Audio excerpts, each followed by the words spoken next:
So I started this episode because I was pregnant with twins. I was interested in what postpartum foods were around the world, and 5 people from 5 countries sent me really interesting dishes to try. I use the word was because unexpectedly I gave birth to my twins at 30 weeks. Shit, I'm gonna cry.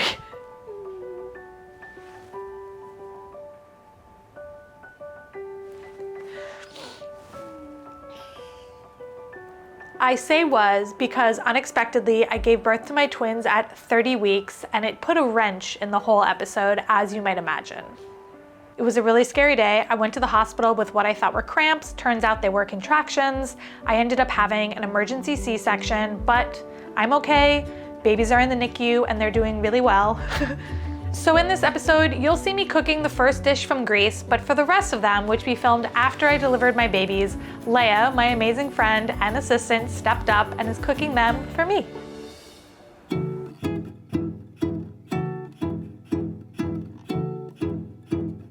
My name is Dina. I'm from Montreal, Canada, and my family originally is from Greece and Lebanon. The dish I want to share today is the Greek soup Avgolemono, which literally means egg lemon in English. Avgolemono is a silky, creamy soup made from homemade chicken broth, carrots, onions, rice, and lots of fresh lemons. The magic is the egg lemon mixture that gets whisked into the hot broth, turning it into a velvety and thick soup without using any cream. It's comforting, it's rich, it's like a classic chicken soup with a lemony twist.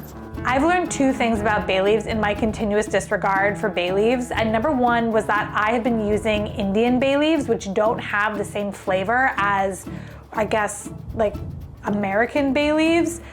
Secondly, I need to use fresher bay leaves. So these are courtesy of Lucia, who sent them to me because she was like, use bay leaves, they really do have flavor.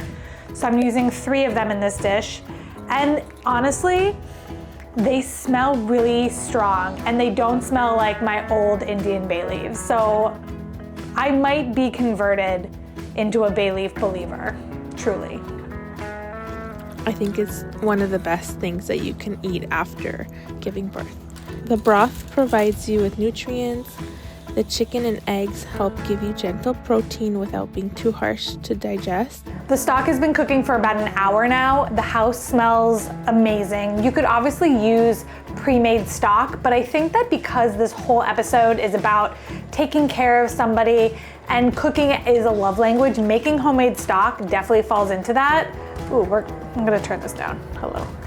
So I think that making your own stock, if you can do, is something you should do if you want to make this soup at home, just because it like adds that extra little touch of je ne sais quoi, but let's just call it amour. And the simple ingredients will help keep you hydrated and not irritate your baby if you're breastfeeding. It's filling enough to be a main meal, but the lemon keeps it from feeling super heavy. Avgolemono is really common in Greek households, and every family has their own version of it. From what I've experienced, postpartum care is important in the Greek culture.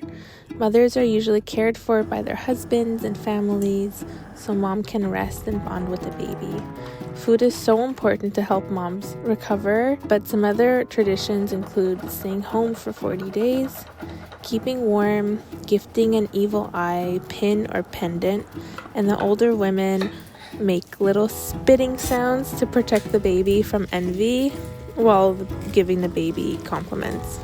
Okay, so the rice is cooked. Now's the hard part. We're gonna temper the eggs. So we're just gonna really, really slowly pour in the broth into the egg mixture, but we don't wanna cook the eggs, which is why we're gonna do it super slow.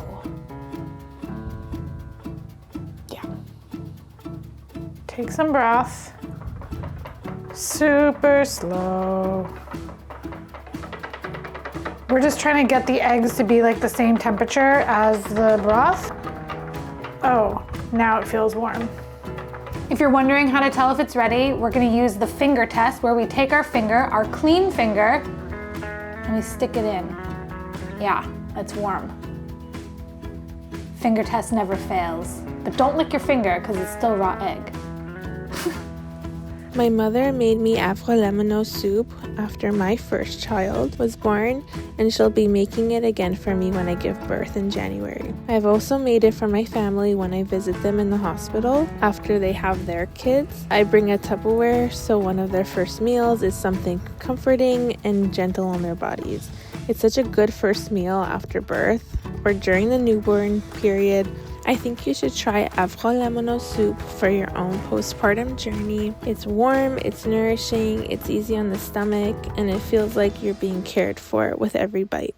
So I've never made this dish before, but we did make it on season 2 of Pan Pals, the show that I made for PBS, and I will leave a link to it in the description if you want to see it there. But for now, let's give it a try. It's like thick and creamy.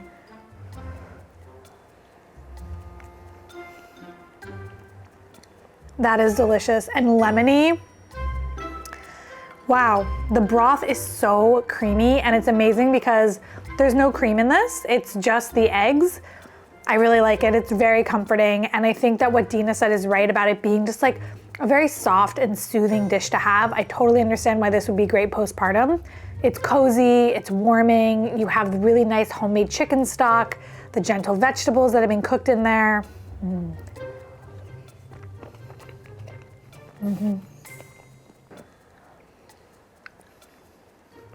I love the grains of rice. Arborio rice is a nice short grain rice. You could obviously use pasta like Dina said, but also if you don't have arborio rice, you could probably get away with using another short grain rice like sushi rice. Just don't tell the Greeks. I just love the lemon flavor so much. It's very different and doesn't taste like any other soup I've ever had. I can definitely see how this is a dish that I would now crave after my babies are born just because of how comforting the flavors are. So Dina, thank you so much for submitting this, and I hope that you and your family are doing well.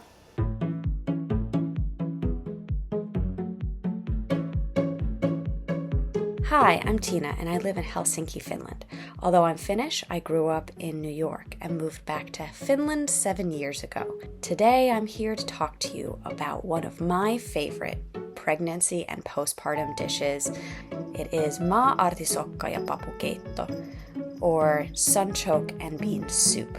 I really couldn't get enough of it. Hey, I'm Leia. You may have seen me before. I'm usually on that side of the camera, but now Beryl's over there. I am stepping in for Beryl, and hopefully I don't mess everything up. The soup is a puree of sunchokes and beans and oat cream and onions and garlic, a little touch of nutmeg and parsley, if you wish. Leia, question for you. Have you ever had a sunchoke? I think yes. I've had it as like a chip. Like I've had it like it was really thinly sliced and like fried like a potato chip, and it kind of tasted like a potato chip. Never had it pureed or in a soup though.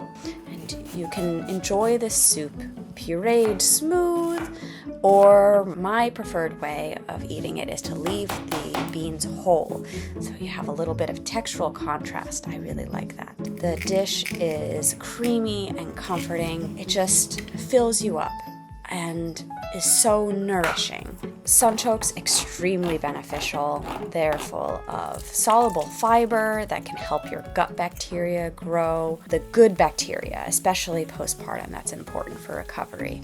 You have potassium, which helps control the fluids in your body. Iron for supporting your blood loss and rebuilding those red blood cells. Copper, which helps support the iron in creating these red and white blood cells. And for your brain and bone development, it has folate, vitamin C. What's the next step? Now we peel them. Ooh, they got soft. I'm guessing we just use a peeler. Oh, it's kind of just, hang on. It's kind of just peeling off with my fingers. Is this how you do it? I'd say postpartum recovery and care in Finland is in a lot of ways a more private situation. It smells like a really earthy potato, if that makes any sense. Like a potato slash kind of parsnip thing. Yeah. We have very generous postpartum leave, it's considered unheard of to leave your baby's side for most of the first year of life, at least the first 10 months. And there's also a general balance between men and women in terms of postpartum expectations. I feel like there's a lot of support from a countrywide level. So I have 2 kids, 2 lovely girls, and this is a dish that I would request from my husband. He would lovingly make this all the time for us. I really couldn't get enough. There was something that my body was saying that this is full of the things to help me be strong and rebuild. It wasn't too hard on my stomach, but it was nourishing, and it felt like someone was taking care of you. And that was really important postpartum. I hope you also, Beryl, enjoy this dish. It is full of all of the things that you need to help rebuild after the marathon that is childbirth, but also it's just delicious. I hope you enjoy. So we have a sunchoke puree soup from Finland, and it's really interesting having Leia cook for me. I'm so used to being on the other side of the camera right now. I do feel quite taken care of.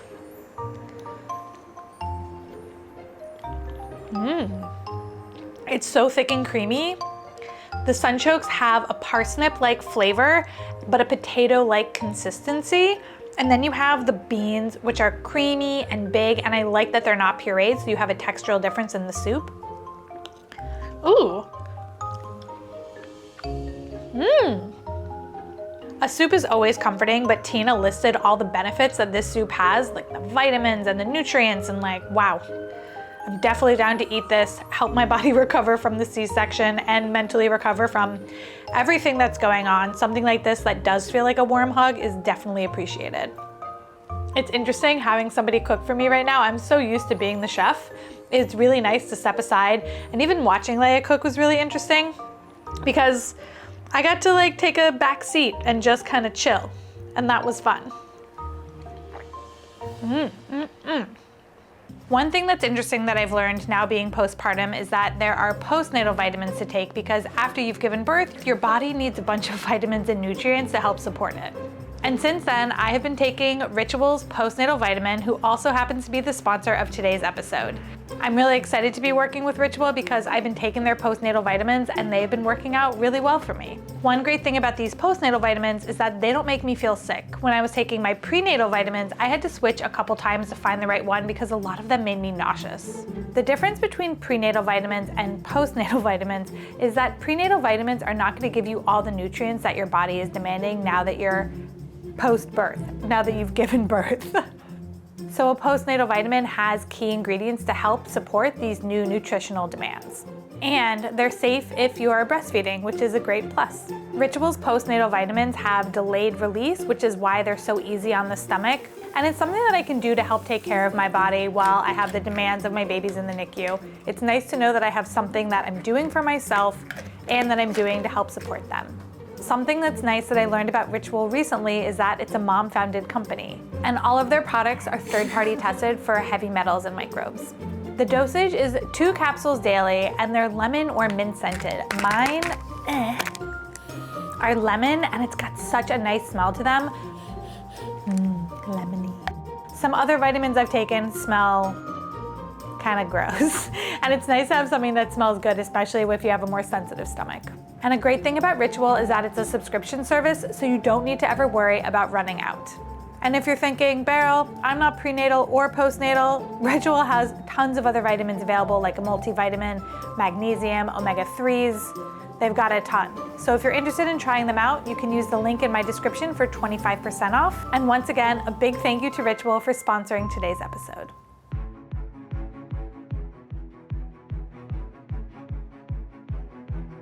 Hi Beryl, my name is Isadora and I'm from Brazil. I'm from a small city in the state of São Paulo called Penápolis.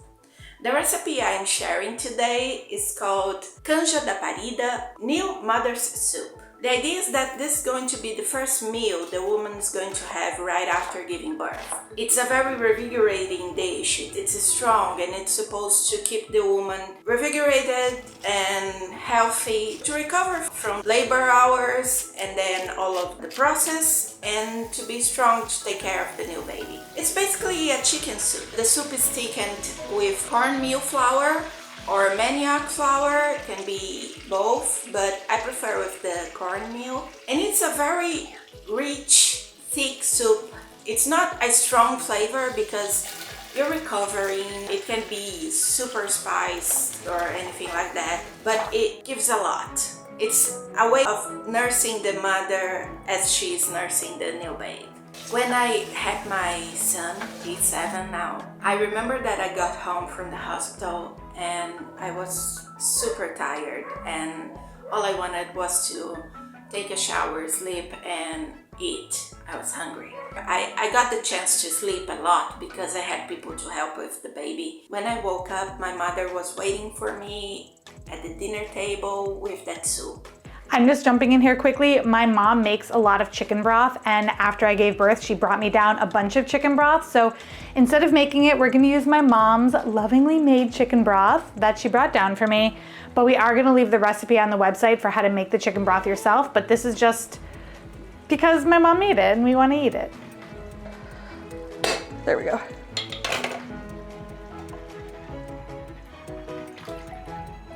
Oh wow. Perfect amount. Yeah. My mother, she told me all about how her mother had made her this soup and the women before her mother had made her the same soup. And there's this thing of women taking care of women during this so universal yet so intimate process that is labor and giving birth. So this is a very fine Brazilian cornmeal. There's this really great Brazilian grocery store here in New York that we get all our Brazilian products at. And the person who sold me this said that they use it for thickening soups, but also you can make polenta with it. So once again, we're using just a little bit, and Beryl will have this in her house, but she actually likes polenta, so I think she'll actually use it, right? Yes. Okay, good. Oh wow, yeah, it's getting thick. Oh yeah. Whoa. Is it too thick? I don't know. Isadora said it should be like a porridge consistency. It got a little too thick, so we're just adding a little more water to get it back to that consistency that we want. That looks good. Yeah. Yeah, that's better. It's still thicky, thick. Yeah. Okay, cool. I'm so nervous. The soup is not only for the nutrients in it, it's also like a warm hug that us as women, we need in that moment. You are about to take care of someone, but there are also other women taking care of you. And that's very important for new moms. And that soup represents that for me. I really hope you get the chance to feel this, that you are being taken care as well, so much as you are taking care of someone else. I really liked what Isadora said about women taking care of women in this time of their lives, because that's what's happening right now. Leia's cooking for me and all of you are giving me dishes from your experiences. It's all just, it's really nice. And my mom's, chicken broth being in this, I do feel very taken care of. And I'm excited to try this because it smells amazing.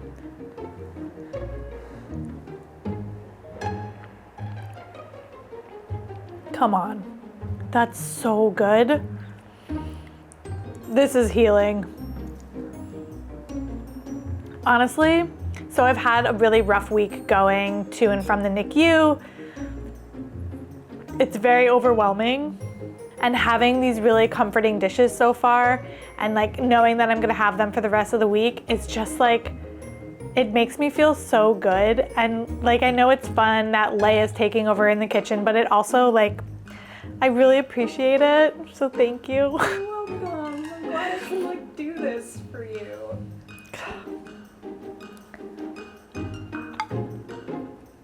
This soup, stew, polenta, pseudo hybrid dish of a million different things is so warming. The turmeric is a great anti-inflammatory, and so is the garlic, which is going in this.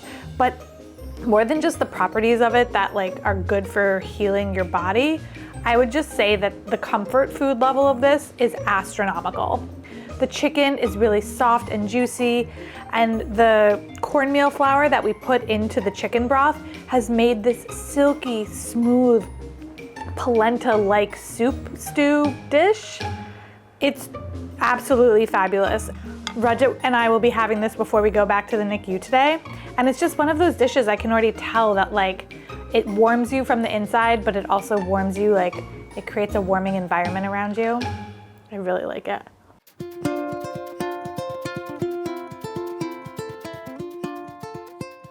Hi Beryl, my name is Ala. I live in Dallas, Texas, but I'm originally from Sangeetha in Palestine.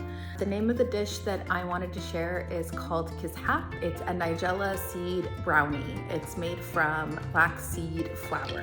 It looks like a very dark brownie that has like an almond on top and a walnut filling. It's something that I grew up eating all the time whenever my mom would have a baby or whenever anyone around us would have babies. I've had 4 children, and each time my mom has made this for me as part of my postpartum recovery. It tastes a little bit earthy and very sweet, almost like a dessert.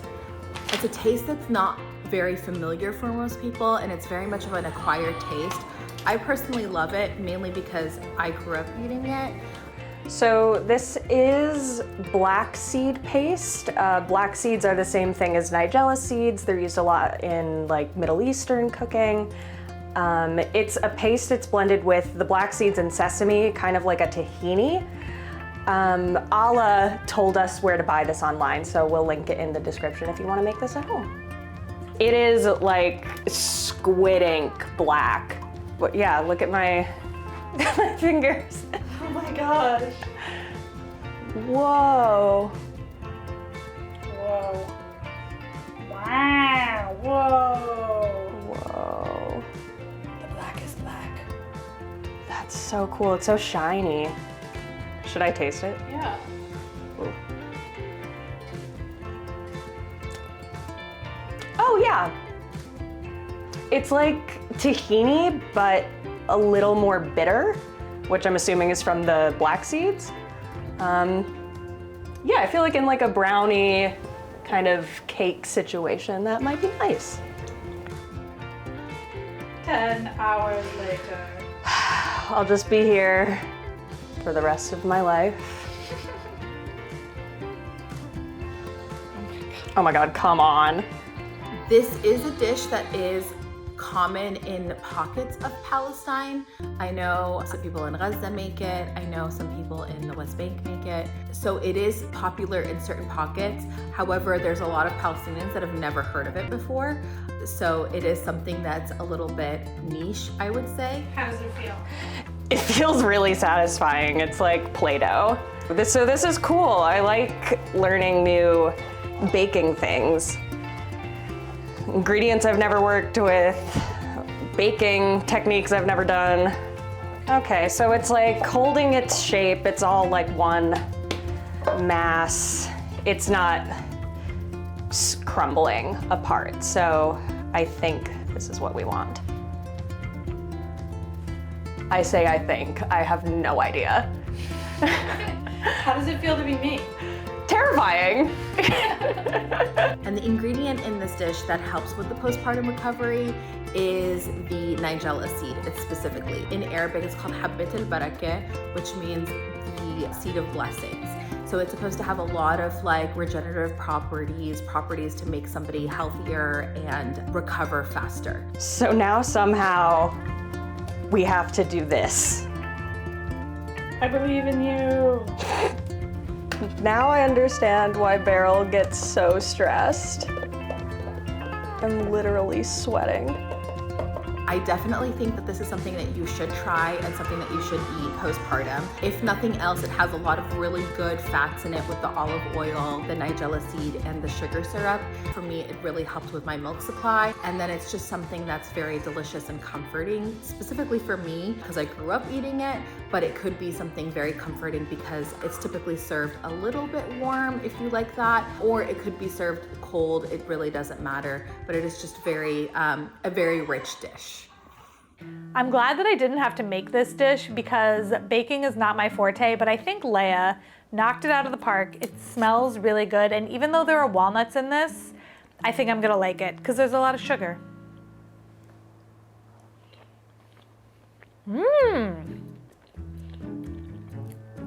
I don't mind the walnuts at all. I would say that's not a very strong flavor, to be fair. It's just adding like a little bit of crunch. The flavor of this is kind of tahini-esque, and it's not super sweet. We added a half a cup of simple syrup on top of this. I think if you wanted it to be sweeter, you would just add more simple syrup. But for me, the level of this is perfect. I think anybody would like this. I don't know, the flavor of it is really balanced. It tastes like a fudgy brownie. It's got a softness to the batter that isn't raw. It's just kind of that like fudginess. I don't know, that's what I'm going with, fudge. And it's still warm, which is really nice from the oven. It's weird because it looks like chocolate, and so a part of you is really expecting it to taste like chocolate, but when you bite into it and there's this earthy, nutty flavor to it, it kind of like messes with your head a little bit. But now I'm used to it. Now I know what to expect. It's just an interesting dish, and it's something that I think most people have never heard of, and when we're talking about Palestinian cuisine, I think the more light we can shine on it, the better, and that this fit into the postpartum episode is just perfect.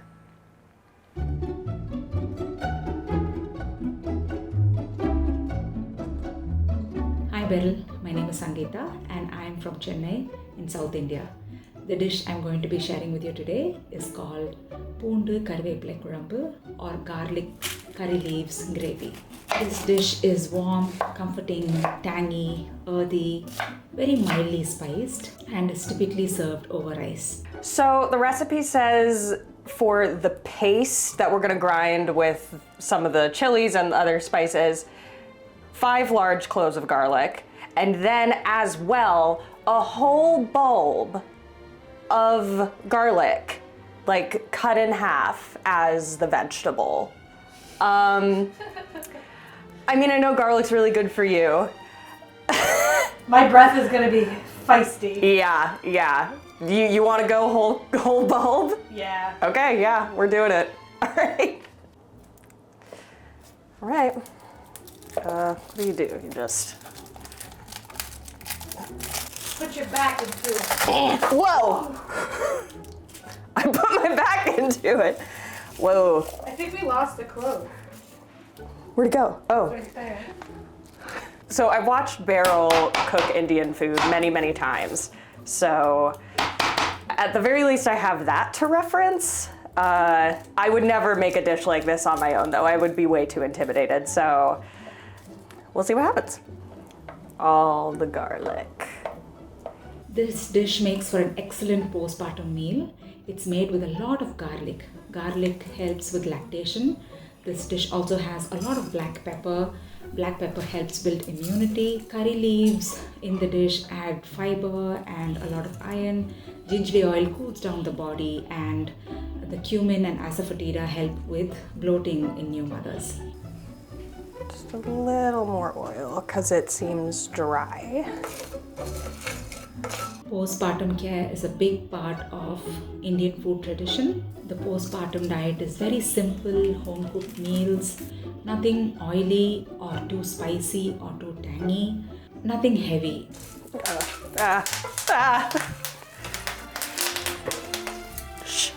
There's lentils flying everywhere.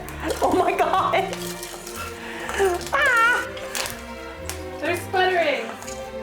That's good, right? Yeah, you're good. Yeah, that looks good. Light home-cooked meals are made for the new mother with a lot of ghee, tender vegetables, primarily moong dal, a lot of green leafy vegetables. Greens are supposed to help with lactation. What's wonderful about all these postpartum meals is that they are medicines masquerading as dishes, but they still taste so absolutely delicious. This Qizhambu is one such dish. Well, I know that you love curry leaves and I'm sure you like garlic too, so this will be right up your alley. Please do try. It'll really help you and have a happy motherhood. There's a lot of garlic in this, and I'm definitely curious as to what this is going to taste like. The kitchen smelled great. We're definitely eating this with rice though.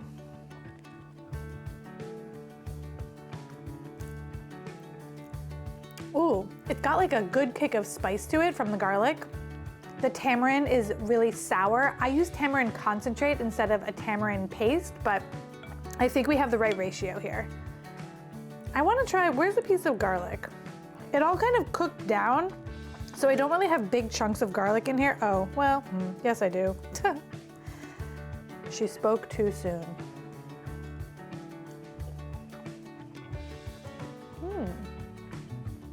The garlic is definitely not raw, so there's not that intense raw garlic flavor in my mouth. It's very soft, kind of like a confit garlic.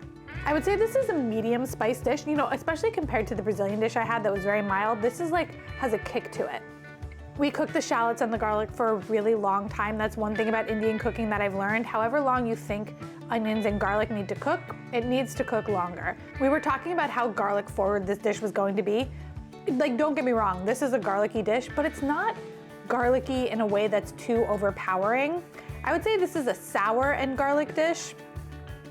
The flavors of it are really balanced, and it's got like this kind of chutney-esque thickness to it that I'm really enjoying. Rajat's sister came from Toronto to cook for us, and she made me a bunch of dishes, including moong dal like Sangeetha talked about, but she did not make me this. So it's nice to have another Indian dish for the repertoire. Some other things that she made me were methi with potato, a like ajwan tea that she said is really good for healing, turkey kebabs, aloo tikis. She was cooking in the kitchen forever, which was so nice. I mean, having someone cook for you is the ultimate sign of love, I think. And so I've really been taken care of this week by all these different women in my life, which has been just really, really special. I loved learning about all of these dishes. Don't forget that the recipes are all in the description, and like and subscribe to my channel. It helps support me and everything that we do here. Until next week, I'm leaving you with my pregnancy craving episode and my omelet episode, a little bit more about my pregnancy food craving journey. I will see you all in my next episode.